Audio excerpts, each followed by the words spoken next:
All right, hello everyone, and happy Wednesday. It's Chuck Gross here from Chuck Gross Fitness, and let's get rolling with our Q&A for this evening. All right, let's see what we got here.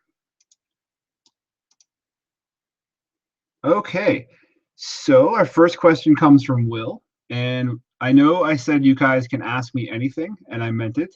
So this first question is a great example of that. Will, thank you for asking the questions that are important to you. So Will asks, what do they call Belgian waffles in Belgium? That's actually a great question and pretty topical considering that yesterday was National Pancake Day in the US. So I happen to know lots about Belgium, mostly because I love their beer. But there are multiple types of waffles in Belgium, but none are actually called Belgian waffles. The Brussels waffle is probably closest to what we'd call a Belgian waffle here, but the name Belgian waffles comes from a waffle vendor that was at the 1964 World's Fair in New York City, and the brand name of that vendor was BEL-GEM, Belgium. So he sold waffles, and that's where the name comes from. All right, so on to more regular questions. The next one comes from Brandon, and Brandon said that he knows that there are different types of sugars like sucrose, dextrose, fructose, etc. And Brandon wants to know what makes those sugars different than each other, and where do they come from? So this question is a doozy. We can get really far into the details with a bunch of chemical pronunciations and names and all that jazz. I'm going to try to simplify this as much as possible because it is something that's incredibly complicated. And after I've done that, if you have further questions or want me to kind of go down a different path with one of the answers, please let me know. So there are three different types of macronutrients: proteins, fats, and carbs. Each of those break down into different subtypes. So that means there are different types of proteins, different types of carbs, and different types of fats. Protein breaks down into the different amino acids. Fats break down into different types of lipids, like triglycerides and cholesterol. And carbs break down into the types of sugars and fiber. So, since we're talking about sugars, there are essentially two types of sugars. I said I'm good. There are more than that, but I'm going to simplify for the purposes of explaining. Um, the first type is simple sugars. The fancy name you might hear is monosaccharides. That literally means that there is one molecule of sugar. So that's glucose, which is blood sugar, fructose, which is fruit sugar, and galactose, which is milk sugar. And I know that kind of sounds like a Marvel Comics villain, but I promise you it's actually called galactose. Uh, so there, lots of fitness supplements you'll see will use dextrose, which is a form of glucose. So when they measure glucose, that's actually like how they're measuring your blood sugar. From food, you can get glucose from some fruits and in foods like candy. If you've ever seen like Smarties, they're like primarily glucose. Um, so fructose is fruit sugar, and when you eat fruit sugar, it's processed in your liver. So your liver stores some of that fruit sugar, and then the remainder of once you've kind of filled up your liver's ability to store sugar, the spillover is converted to glucose and then released into your blood. Um, Galactose, which I mentioned, is the milk sugar from milk and dairy products. And like fructose, it's also processed in your liver. There are also other types of things that qualify as simple sugars, like some of the sugar alcohols, but they're kind of such a small portion of your diet, or they should be, because they do tend to have a laxative effect in larger quantities that you probably wouldn't want to eat them regularly. And most people will get sugar alcohols from like a sugar-free version of something or like sugar-free gum. So that covers the simple sugars. The second type are the simple sugars that are bound together in a chain. So that means multiple molecules of sugar. The fancy name for that is disaccharides, or that means two or more sugars together. There is a third type, but it's kind of covered under this umbrella, and it's when there are more than 10 molecules together, and it's called a polysaccharide. But for all intents and purposes, we'll just say that disaccharides and polysaccharides are the same thing. So there's three important ones that are worth worrying about, and that's sucrose, that's table sugar. It's basically a combination of glucose, which is blood sugar, and fructose, which is fruit sugar. Lactose, which is milk sugar, which is glucose, blood sugar. Excuse me one second.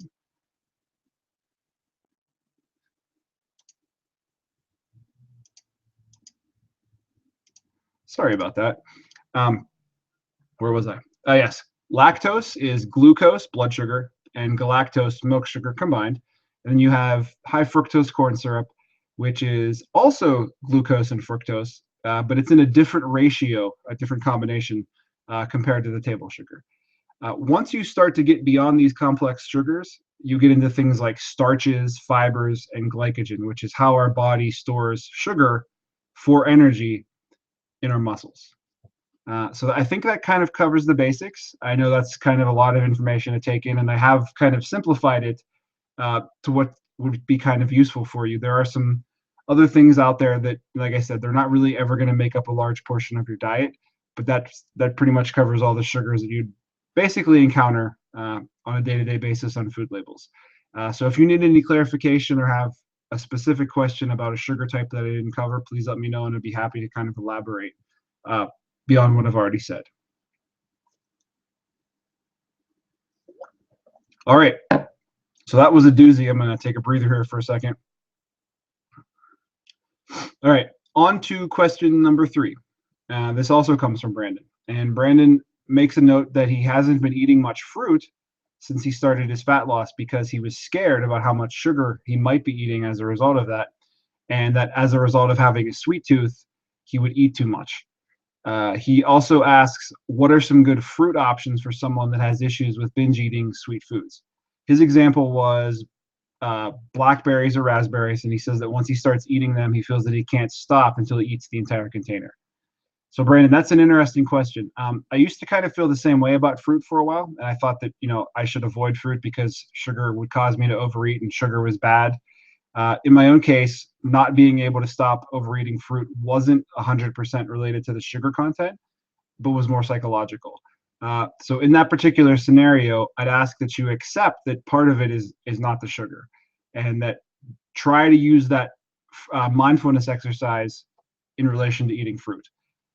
So rather than mindlessly opening up a container of berries and devouring them without paying attention, like while watching TV or playing video games, actually get out the container of berries, pick up a single berry, put the container away, take that berry to another room so that you literally only have one berry, and make sure you don't have any distractions.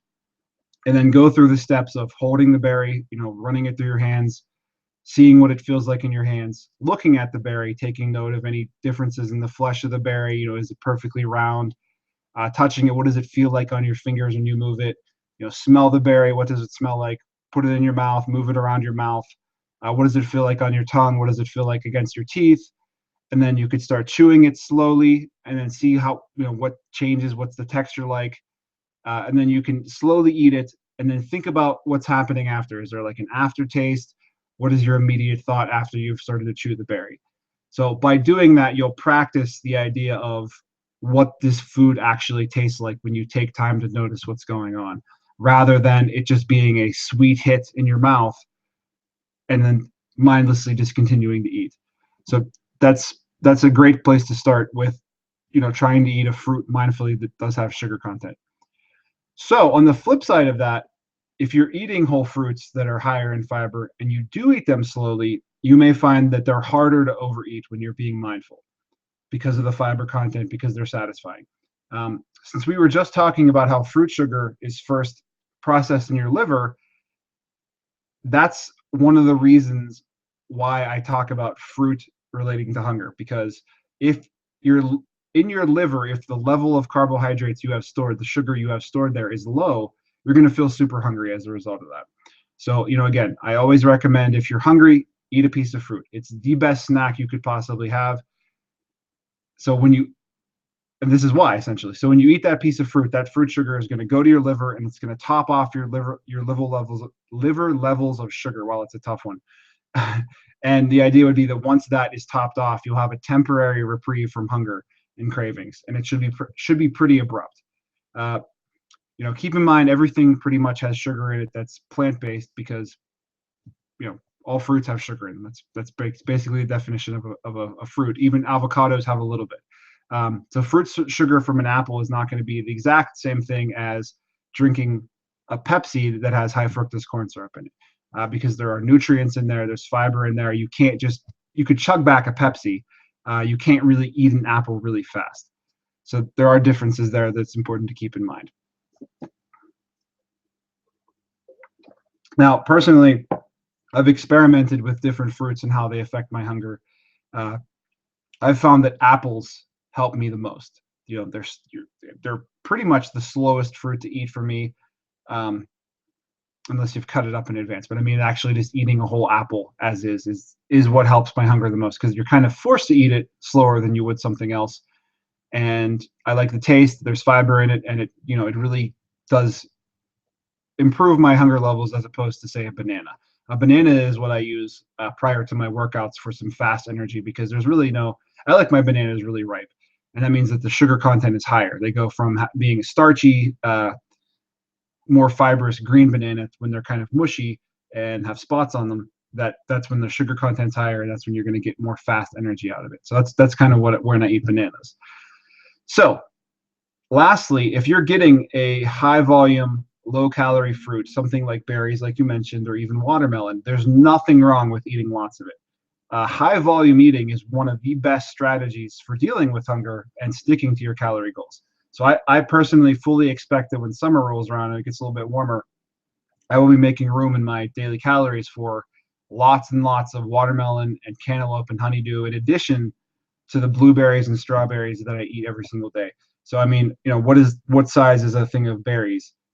It's a small carton maybe, and that might actually be, I don't know, 200 calories. If you're eating an entire carton of berries, it's not bad for you. It has lots of nutrients and fiber and everything you need, and it's not that many calories for what you're actually eating. I think you're going to have a bigger problem with the cost of fresh fruit before you'd have a problem with budgeting the calories for it. So that's something to keep in mind.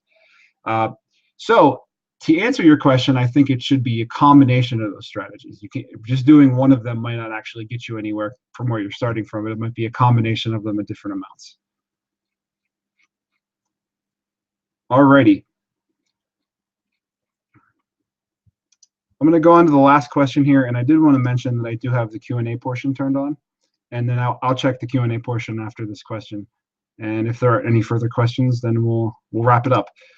So this question gets asked a lot, but I don't mind answering it because it's about something that I'm intimately familiar with and have been for years. So the next question comes from Martin, and Martin wants to know my thoughts on intermittent fasting. The fast answer is I like it intermittently. That's a true statement. But in all seriousness, I'm currently utilizing intermittent fasting myself, and I do that by skipping breakfast. The reasons that I do this are to help with hunger, number one, and number two, the ability to fit in larger meals in the evening fits my lifestyle. Meaning, if I don't eat breakfast and I have a 400 to 500 calorie lunch that's mostly protein and vegetables, that no matter what happens in the evening after I leave my office, I have room in my diet for, generally, depending on what I'm currently doing, 1,500 to 2,000 calories free, and I've already gotten a large portion of protein and fiber in my diet at my lunch meal.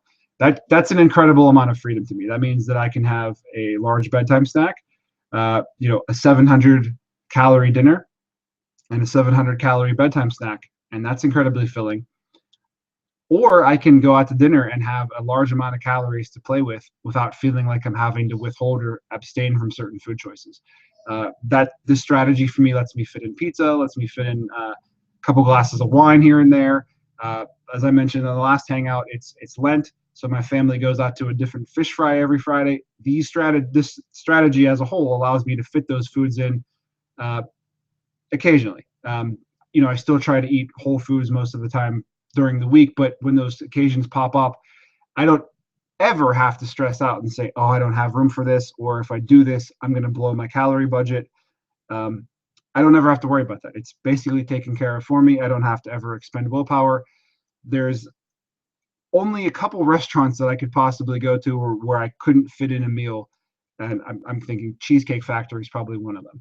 But literally, I mean, summer is coming up. Our favorite place to go in the summer is a soft serve ice cream place. I'll probably go for ice cream 3 or 4 days a week, and because I'm able to fit that in, it makes it feel like I'm not suffering. It feels like it's just a natural, easy way to do it. So fasting by skipping breakfast is not complicated. And like I said, it kind of removes stress from having to make these hard choices, and it gives you a lot of freedom. I like having bigger meals in the evening. Um, and like I said, it makes fitting in social occasions that much easier by kind of giving me a calorie buffer. I also want to mention a couple side effects, though, that if you start fasting right around when you have your first meal time. So I'm used to having my first meal of the day at 1 p.m. Like 12:45, my hunger levels are incredibly intense compared to if I were eating breakfast. So you have to be prepared for that. It might not happen to you, but it's something to be aware of. Uh, so right around 12:45, I start to just get hangry, and just have to be aware of that. So my specific example, like I said, is I don't actually eat anything until 12:30, 1 o'clock. I do drink coffee in the meantime, and I experience I don't want to say euphoria, but I'm much more productive during that time. Just kind of like almost like a heightened awareness. Now, I don't recommend you do this. This doesn't work for everyone. I don't recommend you do this if you have any issues with getting your protein and fiber goals in at all. If you're struggling hitting your protein and fiber goals right now with while eating breakfast, this is going to make it harder. So it means you're going to have some meals that have more protein and more fiber than you're getting now to make it work. So if you can't fit them in with breakfast, skipping breakfast is going to make it that much harder. So not recommended in that case. Also, if you have any issues with binge eating that are reoccurring while you're being cognizant of your calorie budget, this is not for you. I've kind of teetered on that edge before, and what happened was that these large 2,000 calorie meals that I was having were simply not filling me up anymore. And I had to stop intermittent fasting for over a year to kind of reel that back in and evaluate a couple things with my mentality. I don't think it was psychological. I don't think it was physiological. I don't think it was a physical thing, but I think it was more my mentality towards food, that I just kind of adapted my mindset to expect these like feasting meals every single day. And I've kind of been able to transition back to fasting. So if you have problems with binge eating and portions already, fasting is not going to be for you. And that doesn't necessarily mean that that's always going to be the case. Like I said, in my own example, I've experienced that where I had to stop. It just wasn't working for me. And that's why I said I like it intermittently. Just because it works for you right now doesn't mean it's going to work for you in the future. Just because it doesn't work for you right now doesn't mean it won't work in the future. So back to my own example, like I said, I sometimes have lunches that are in excess of 75 grams of protein or more. So again, if you struggle getting your protein in, it's probably not gonna be a good idea. It's going to make it harder for you. So again, the goal here of anything, this is a strategy, is to make your life as easy as possible and to make your lifestyle changes as easy as possible. So in general, the number of meals you have and when you eat them doesn't really matter. Meeting your calorie goal, your nutrition goals, your protein goal, your fiber goal, that's going to have far greater impact on your goals than anything else.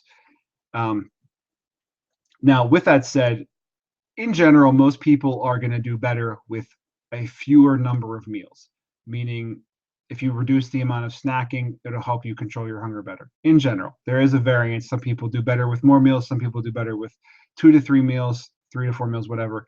But in general, the smaller number of meals you have in a day, the better for controlling hunger. So what's more important than any optimal meal timing or frequency is how do you feel? Your body has a hormone called ghrelin. That sounds like gremlin. Is that hormone is what makes you hungry at set periods of the day. It responds to routine. So if you are currently eating breakfast and you immediately stop eating breakfast for a day, you're going to be hungry right around the time when you're used to eating breakfast. And if you'd like to switch and try intermittent fasting, you have to kind of give it long enough for your body to be repatterned to not having breakfast at a certain time. And even then, sometimes you still will. If you're going to try this, you kind of have to give it enough. And I can't really say exactly how long it's going to be. For me, it took me about 2 weeks before I'd stop being hungry in the morning. And like I said, there are a bunch of methods for fasting out there, and many of them are rather strict, like strict eating windows. You have to eat these exact macros on workout days. All of that is micromanaging to the point of being stressful, and that's really not what it's about. It's, still do listen to your body, because if you wake up one day and you're incredibly starving and you're just not able to make it through the day, you shouldn't be suffering through the day just because you're adhering to some plan. It should be working for you, not against you. And it shouldn't be like some dogmatic thing. Like, there are plenty of times when my in-laws call on a weekend and want to go out to breakfast, and it's no big deal. It's just, so what if I skip breakfast 6 days a week? It doesn't matter. You just have to kind of be aware that if you eat breakfast a couple days a week, the days that you don't, you might be a little bit hungrier, and that's all. So it's worth giving it a shot. It's not going to work for everyone, but if it does work for you and you give it a fair shot, then it can be a great strategy for dealing with your hunger while still meeting your calorie budget. There is no best way for anything in fitness and weight loss that applies to everyone. Once people find what works for them, many people start to kind of buy into it as if it were the only way for everyone, and that's a danger. That's kind of like, you'll see examples of that with like the low carb movement and the paleo movement. Those are all just tools. There's no best way. It's going to be different for everyone. And like I said earlier, just because something is working for you now doesn't mean it will always work for you. You kind of need to treat this journey as a grand experiment and this is why I highlight the importance of learning from any missteps, because you may find that what's working is not going to be what's happening and working for later on. So you have to keep learning and learning from your failures and keep moving forward.